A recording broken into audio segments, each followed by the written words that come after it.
Good morning from the Appalachian Mountains. I'm going to share with you sausage gravy served over Dodger bread. This is really simple to get started. First, you need to use your favorite breakfast sausage. Fry it according to your liking, making sure to save all of that pan dripping beauty. You want to make sure once your sausage is cooked, you pull your sausage to one side, drain the grease over to the opposite side. Once that has been achieved, go ahead and add in your flour a little at a time to make a roux in the pan drippings. You're looking for a thick, slightly thin consistency here. Once you get the consistency right, allow the flour, make sure to cook until it begins to thicken.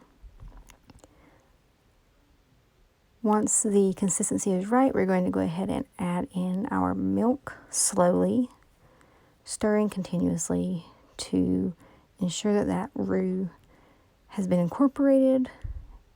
There are no lumps. This will ensure that our gravy thickens very well. I like to make my gravy like this because it's quick, simple, and you only use one pan. You're not dirtying several pans to simply make gravy. So you want to allow it just to heat up over the stove, thicken, and you can add a little more milk slowly if it is too thick for your liking.